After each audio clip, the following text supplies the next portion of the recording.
Hello guys, this is BehemothWOT here, and this is another one from the subscribers base. It is RoyalOrdnance in his FV4202. It's the tier 10 British medium tank. And what I've heard from it is that it's not a very good tank. But maybe RoyalOrdnance can prove all of the other guys otherwise.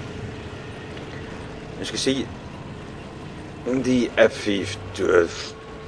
FV4202, sorry for my voice breaking up, has APCR as standard ammunition. Then there's hash and some high explosive hash as well. Wow, two hashes. But one of them is premium and one of them is just regular, I think. Quite high penetration for a high explosive shell. Of course, it is hash, so... Anyways, 390 damage, 268 penetration, what is pretty good. And with a reload time of 7.68, it's not all that bad. So let's see where he will go. He's going straight up. Sees nothing on the right side. Only the E75, but he is quickly around the corner before they can bring the guns around and shoot him in the sides, because that will be quite bad. Now the enemy team have spotted him. You saw the sixth sense popping up, so they will know that there's at least some medium tank going up here. And oh, there's the T57 heavy and a 110. And the allied T54 is in major trouble. RoyalOrdnance wisely goes for the T57 heavy because he is an outlander and quite dangerous. Of course, being the tier 10 tank and not a tier 8 tank, it's also being far more dangerous than a, I think it's a stock 110 actually. It has the 100mm gun. It is faster firing, but not as high damage as the 122mm of the Chinese 110. And the T57 heavy, it comes forward while being reloaded. The 110 has been taken out by RoyalOrdnance in the meantime, quickly dealing with him. And the T57 tries the side scrape. It's not very effective, but it does mean that RoyalOrdnance needs to move out more to actually get a better shot on him. Now that's some good side scraping from RoyalOrdnance himself. He side scrapes a little bit, so the T57 heavy couldn't get a clear shot on him and actually shot him straight to the third ring. Object is going for the 50 and completely obliterates him. Fortunately, RoyalOrdnance could not get a clear shot on him, and it looks like the IS is not using the 122mm gun as well.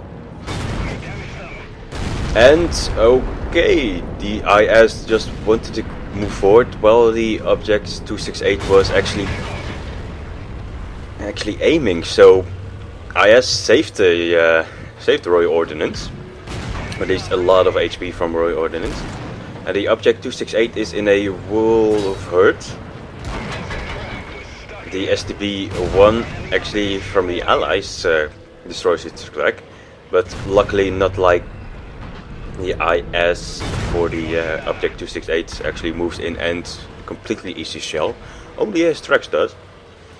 And so the Object 268 and the Tiger 2 and the IS all die. The IS only from the Object 268's hand.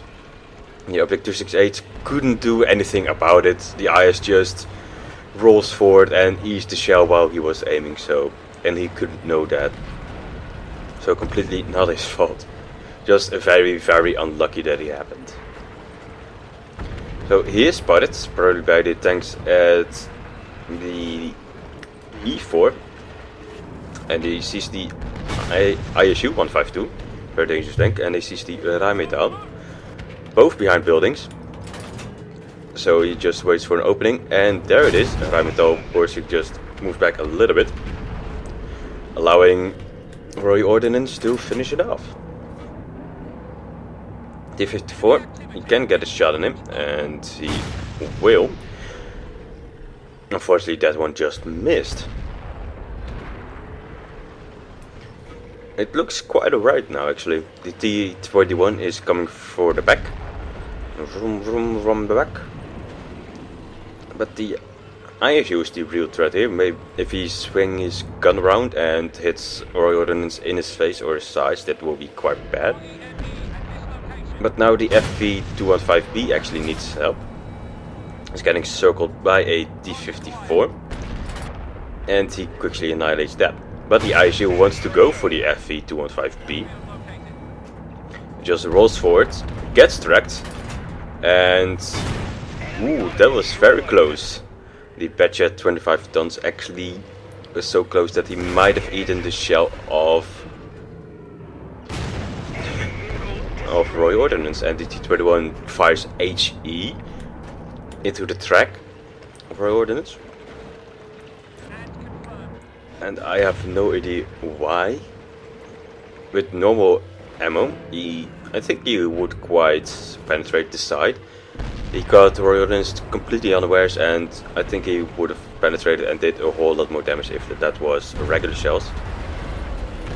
Takes a bit of damage while going down.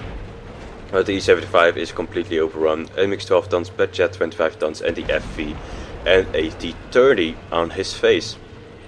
Now on the other side of the map is the E-75 of the enemy team still fighting.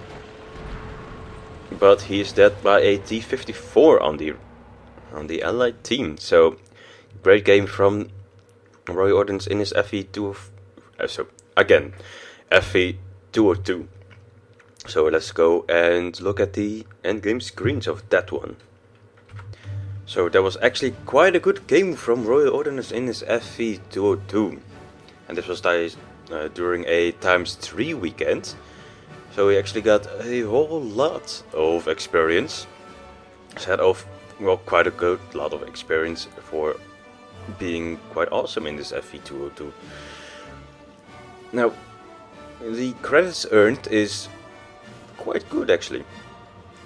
79,000 credits, and with the special weekend that was going on, he actually earned a little bit more.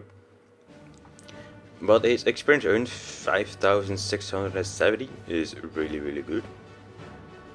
Of course, getting a lot of kills. Moving on to the team scores, 7 kills and 1,260 base experience. Of course, with the ×3 weekend, that results in a whole lot of actual experience earned. Now his team wasn't all that bad. The FV215B and the T-44 were doing quite alright. The enemy team were not bad as well, but the Object 268 was very unlucky. He got a one shot in, and that was against the E50, and completely killed him for only 407 damage for a gun that can do 750 damage. He did do a lot of damage, but of course that was against his own teammate, the IS. Now moving on to the detail report, and we actually see that the reward for mission completion is actually the half, or more than half, of the actual credits received, because he earned 47,702 credits for the mission completion. So that results in a 86,489 total. So that the reward of mission completion actually covered the cost of the repair of the vehicle and the ammunition resupply. So total damage done was actually above 5,000, which is pretty good for a tier 10 tank. And that dogfight with the IS Object 268. And two other tanks that I can't remember just now. Oh yeah, the King Tiger. And one more that was quite crazy. So well done, Mr. RoyalOrdnance.